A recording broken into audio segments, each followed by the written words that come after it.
People recept chiropractic? Well, I mean, when we came here, we actually didn't come here to start a chiropractic clinic.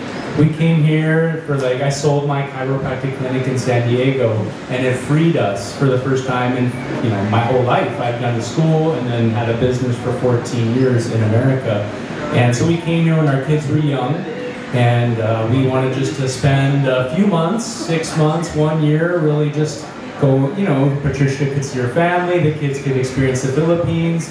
We would go around doing charity events at churches and gyms, and I would speak about chiropractic. I would do free chiropractic sessions.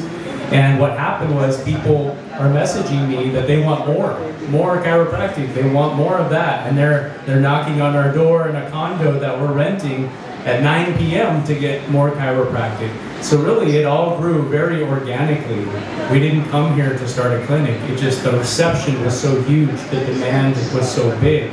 And once we were here for 6 months, and I've just had this great fulfillment of a feeling here helping Filipinos with chiropractic. That's when we decided, okay, hey, let's maybe consider staying here. And that's when we decided to start our first chiropractic clinic, which was November of 2016. We came here in 2015, so we were here a good year before we even started. So I would say the reception was extremely good because chiropractic works. I mean, there's not much argument with that. It really works. It's very amazing how something so fast, I'm literally with someone just for a few minutes, but it really works, and I don't have to spend a lot of time with someone, but it's so powerful. And I think that people that they continue coming is a testament that it really works.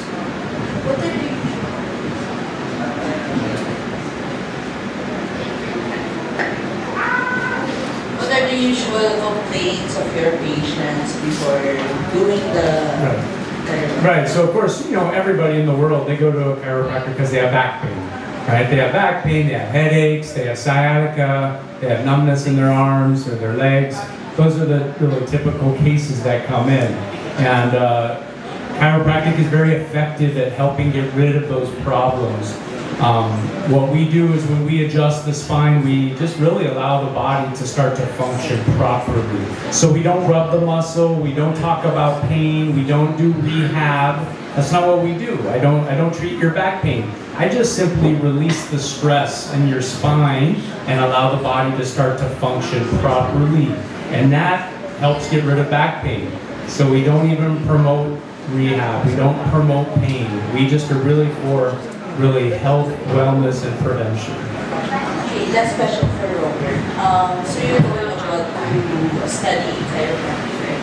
So what about chiropractic that you like, that interested you to practice it? Well, I always thought that chiropractic is such a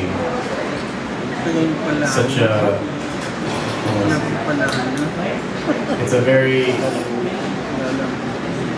a very good thing to learn because you could use it anywhere. It's a very good skill. There you go. That's the word. Because say you're just out wherever, you can do chiropractic literally wherever. You just need a table and that's it. Anywhere, any place, and you can do chiropractic. You don't need tools or anything, just your hands. And so that made me think I should also continue the business here in the Philippines, continue what we're spreading, the word, the message, and keep it going.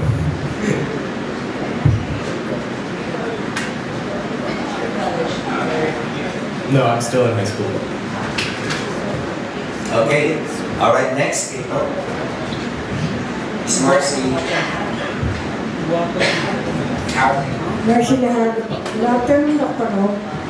Since you're already living here in the Philippines for 1 decade, do you know how to speak Tagalog now? Konti lang po. How is it to be married with a beautiful, noble queen, actress? Patricia Javier. Patricia Javier. Siyempre, she's super magaling, diba? She pushes us all very hard. She's really the catalyst that has really makes this so successful. Obviously, we have provide a great service, but Patricia has the relationships with you guys, And she's the one that really is the master promoter. She's so good. She's a great mom. She's a great wife. So we're very, very blessed. So how is your married life till now? It's very good. Yeah, it's very adventurous. We have a lot of fun together. We do some traveling, and we're enjoying being a team. And we are all on the same mission. Like our whole family is kind of on this wellness journey that we promote, and it's also something we can do as a family. So it's very fun. How about you, Patricia? How is it get married with a foreigner like Dr. Rob?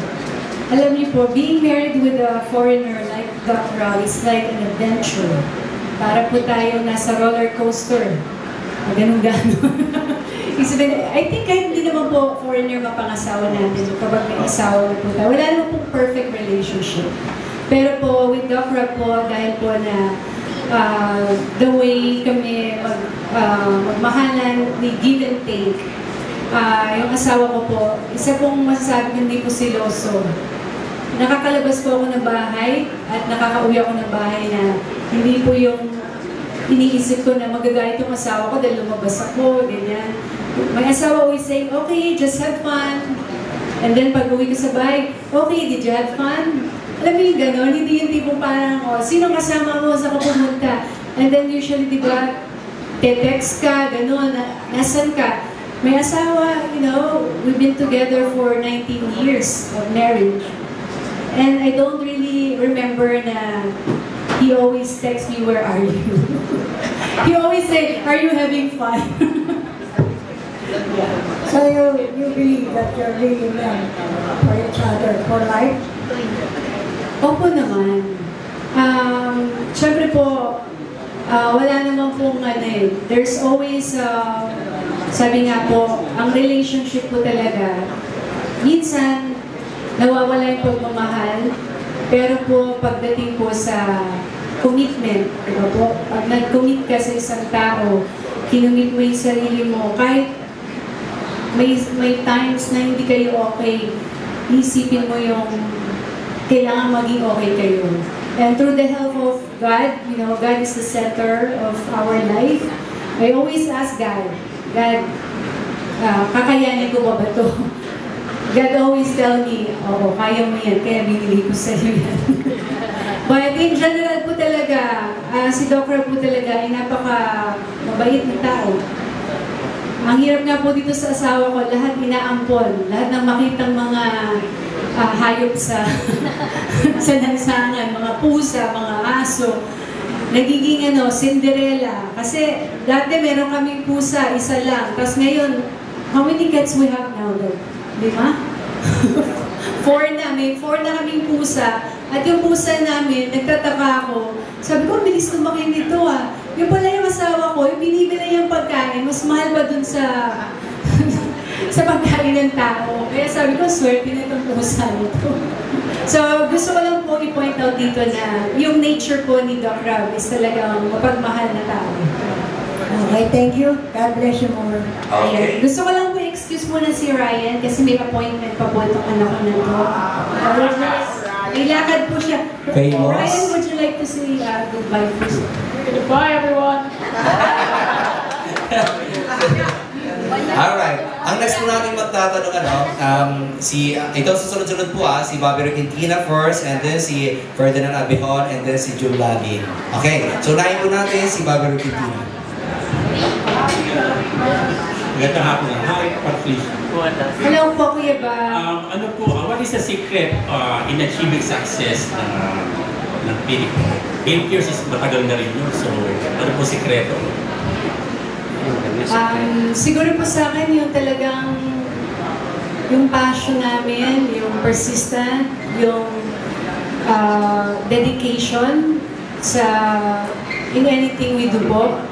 Kahit mahirap po, parang huwag kang titigil. Kasi kung hindi mo naging okay itong ginawa mo today, tomorrow, maybe maging okay po. So yun po, yung parang never give up. And then always, siguro po ako kasi I'm working with my husband. Ito gusto ko lang din sabihin sa ibang mga partners na when you choose your partner in life, malaki pong bagay na ang kasama niyo po ay kasama niyo sa pag-unlad, na tinutulungan po kayong itaas. Pag nakita niyo na po mga ladies na yung kasama niyo lagi kayong pinupull down, that's a red flag already. Doc Rob, may we have your reaction? Yeah, we always talk to our kids about that. It's like, you know, discover something that you're passionate about and something you're happy doing. And if you're happy doing that, you'll never work a day in your life. And so that's the one thing about chiropractic. I'm very excited every day to go to work and help people naturally discover something that possibly could change their life. So that's still extremely gratifying after 24 years. So passion, having a drive, persistence, like Patricia said, don't quit. You know, those are the keys to success. Yes, right. Patricia, any updates sa showbiz, career life? Anong aabangan namin sa iyo? If you're Eddie. Alam niyo po yung asawa ko po, parati po ako niya, asawa, don't forget who you are, ganon. Sinasabi niya lagi sa akin na, kaso nga lang po, siguro ngayon po kasi yung stage na parang very hands-on po kasi ako sa mga clinics namin. And gusto ko muna po talagang lahat, maging maayos po yan.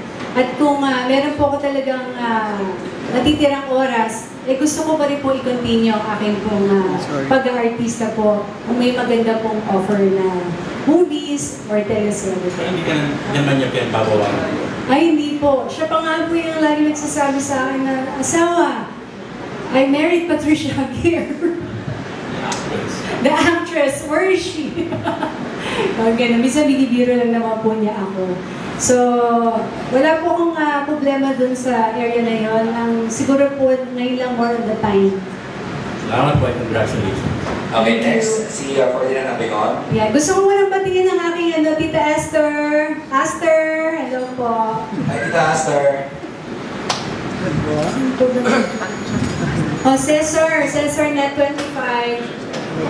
Ayan, hi, Miss Patricia. Hello, Ferds. Congratulations. And to Doc Rob, belated happy birthday.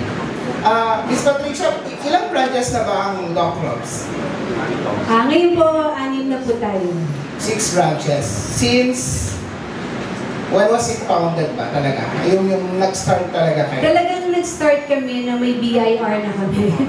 2016. 2016. Opo. Bakit sa time na to, kailangan mo mag-focus sa Doc Rob? Ano yung pinag-uugutan mo?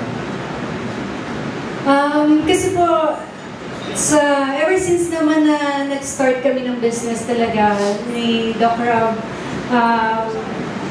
si Doc Rob po, talagang siya, ang gusto ko sa kanya, focus siya sa pasyente para maibigay niyo 100% niya na hindi niya iisipin kung meron ba problema sa isang clinic, may ganito. So, yung part na yun, nasa akin po lahat yun. Ako po yung pinaka-operational manager ng clinics po namin. So, marami pong, kailangan po ng maraming time, marami pong kailangan ibigay para sa mga bawat clinic dahil we wanna make sure each clinics po talaga ay standard by Doc Rob. Na paglabas po ng mga pasyente sa aming clinic, masaya sila, relax sila, nakuha nila yung talagang parang hinahanap nila na mabigyan sila ng magandang lunas. Doc Rob, I think you're practicing chiro when did you start? When did I start? Yeah. I graduated from chiropractic school in 2000. 2000. And you've been practicing outside of the Philippines? Yeah, U.S. for 14 years in San Diego. How was it, the 14 years before you came to the Philippines? Great. I love San Diego. We had a great practice in San Diego on the beach. And we had a great house in San Diego. So we were at a great, nice life in San Diego. Somebody came and offered to buy my clinic. And so it was just a great opportunity. I've been in school my whole life, and then I had my chiropractic clinic for 14 years. So it was a great opportunity to finally be free from anything holding me. And so that's when we decided to take this opportunity to come to the Philippines while the kids were young and just experience the Philippines. Tell us about your background in chiropractor. Did you went to school What was your background? Yeah, so I graduated from University of Nevada, Reno, biology degree, and then I went to chiropractic school in San Jose, California. So I graduated from school when I was 27, and so after University of Nevada, Reno, then I moved to San Jose to go to chiropractic school. After chiropractic school, I moved to San Diego, where I started my first clinic. I seen one of your type. It's called as a certified PTAC family chiropractor. Tell us something about PTAC and what does it do in the Philippines? Yeah, the PTAC stands for Philippines Institute of Traditional Alternative Health Care, something like that. That's under the Department of Health, right? That's correct, and that's who like acupuncture, chiropractors. That's who we get our license through here in the Philippines. So you're really under the, I mean you're being what under DOH? So That's correct, certified. Department of Health, yes. Certified. So those that are questioning your practice, what would you want to say to them? Well, I mean, there's nothing I can do. I can only get a license where I can get a license, and it's through PTAC. That's the place I get my license here. But PTAC does the investigating. They know I went to chiropractic school, and I must maintain an active license in America, which means I'm still continuing to do my continuing education every year in America. So PTAC is the one that I have to go through. I read in one of those comments in TikTok and even in Facebook. What would happen if there's something wrong that happened to one of your patients? Are they assured of maybe insurance or something?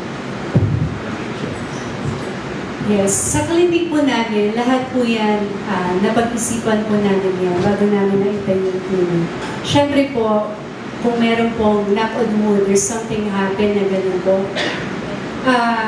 kami po yung merong ano po nun. Kami po yung responsible doon dahil sa clinic po namin na yan. Pero based po naman po for almost 8 years na po, in God's ano po talaga, guidance, na lahat po na lumalabas sa clinic po natin ay natutulungan natin na maging masaya, maging healthy. For my last question, ilan na ang naging masaya from Doc Robs simula nung nag-start siya noong 2015 ba? 2016? 16 po. 16. And also, the one that when you have the practice in the US? Dito sa Philippines, siguro pag sinabi natin out of 100, I will say mga nasa 90% dahil yung 10% siguro po, hindi naman po natin lahat, we cannot please everybody. Diba? Sometimes, si Doc po, pag sinabi niyang, this patient is not candidate for chiro. He needs to go to another ibang modalities. Talagang inaano niya talaga yun.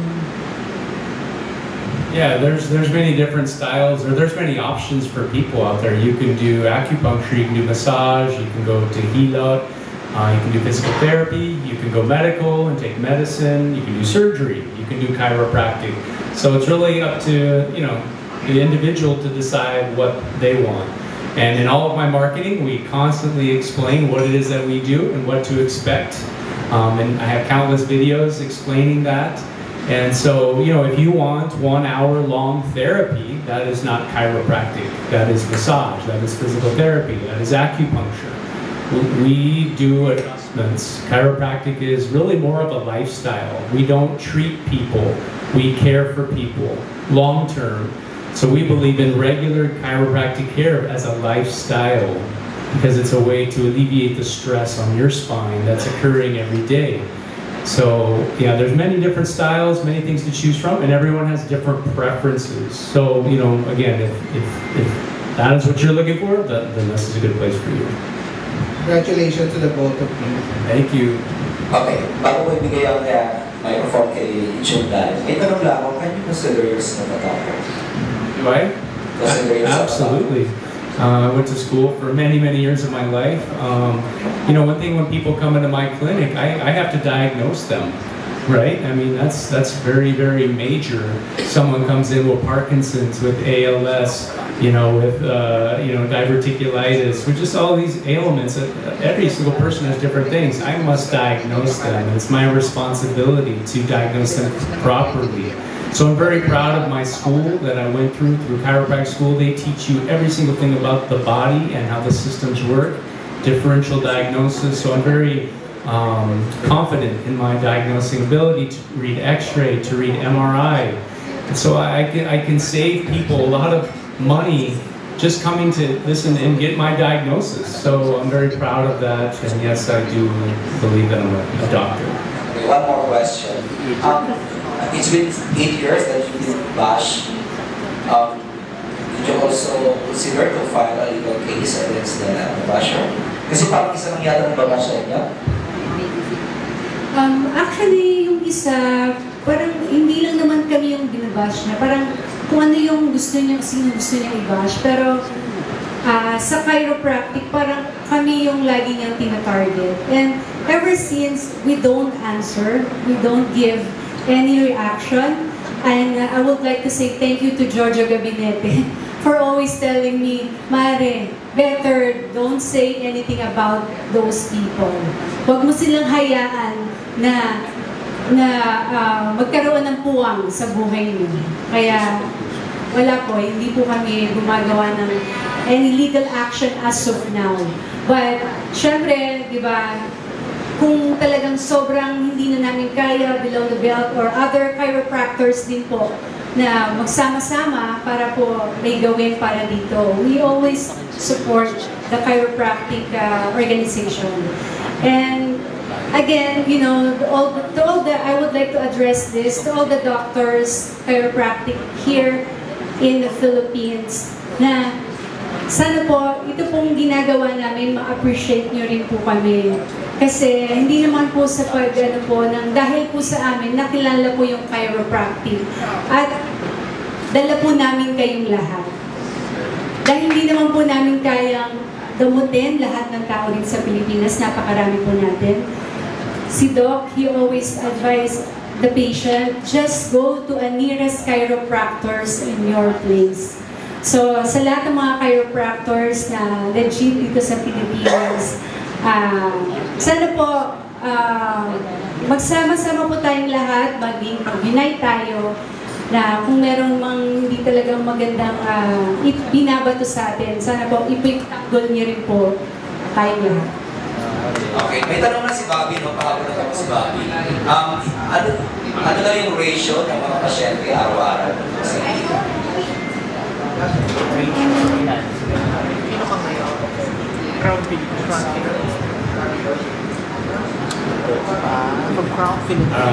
You're talking about the Quezon City clinic? Or the clinic that I'm at? How many? That's a secretive question. Somewhere a little bit like 100 or so. Okay. And our next yeah. Okay. The next one to ask question is of course Mr. Junlani. Okay. Actually, Doc and Patricia, even before you came here, Doc Rob, in Manila,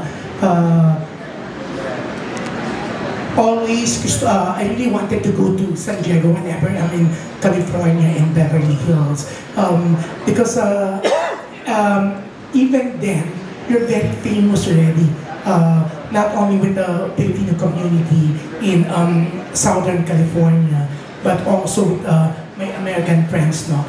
Di ba? Ang dami, tama Patricia, di ba? Ang dami, hindi, kasi iba, kala nila, mga Pilipino lang nagpupunta kay Doc Rob in the States, pero famous din siya even sa mga iba't ibang nationalities, di ba?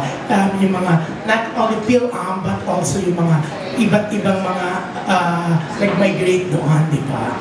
So, ako actually, when I heard you said that some people are saying that he's a quack doctor, parang na-hurt ako, you know, because for me, Doc Rob is one of the best. Actually, you know that, Patricia, nung papunta ako sa Europe for Labi's wedding, halos hindi ako makalakad sa sakit ng likod ko. So I asked you, sabi ko, friend, saan si Doc? Kasi I'm leaving tonight, hindi ako makakampante pag hindi ako nagpatingin sa kanya. And ang galing, dahil tama yung sinabi niya, hindi 1 hour, huwag kayong mag-expect kasi massage yun, di ba? Pero si Doc, chiropractor siya. Talagang ang galing ng chiropractic niya, di ba? And with that, I'd like to congratulate you, Doc. Actually, a lot of people, like, they're giving me Gibson 3PH, they're recommending me with other chiropractors, no? Pero takot ako, kasi si Doc, ibang klase. Alam ko yung i-expect ko na ika-crack niya, di ba? Pero sa kanya hindi ako takot, di ba? Napakagaling na doctor. Ako kasi, sinabi mo naman, di ba? Hindi na ako magtatanong, sasabihin ko na yung experience ko. The best. Dr. Rob is, for me, the best. At alam ko, like me, may mga celebrity na nagpupunta sa kanya na nagbabayad talaga, di ba? Oo. So, Doc, congratulations, and don't mind those people that say you're a quack doctor. Kasi it's not true. Isa lang ako sa makakapagsabi. Even sila Coco Martin naman even yung mga iba, di ba? Na ang galing ni Doc. You're the best, Dr. Rob. Yeah. Thank you, Paul. Yeah. Thank you. Maraming salamat. So, I'm sure Philippines is really blessed to have you, di ba? You decided to migrate here 8 years ago. So, congratulations. And Patricia, itong immune boost mo, eto na hindi na rin ako magtatanong, pero the best din yung immune boost mo. Kasi lalo na pag magta-travel ako, talagang I make sure na dala-dala ko siya. I'm taking it. So, grabe, na-energize ako. Thank you. I'm not gonna ask you anymore any question kasi the best kayo for me. Thank you. Okay, next. Coming from you, June, nakakataba ang puso talaga. Alright. Okay. Doon sa mga nakapagtanong na gusto na kumain, pwede na po kayo kumain. Ano? Oo. Basta lang, just feel at home lang po. Correct. Kakuha po kayo ng food, tapos balik kayo dyan. Kung gusto niyo pong magtanong, pwede po. Okay. Pwede ba naman kung sino-sino mga celebrity na patients ni Doc Rob? Maraming celebrities, po. Sa bawal pangalanan? Sino? Yeah. Annie Perez, Coco Martin, Empoy, Vice Ganda, Carla Estrada, Bong, yeah. Armina, Eric Ramsey, his wife, and Pilar Mateo. and Pilar, Geneva Cruz. Wow, okay.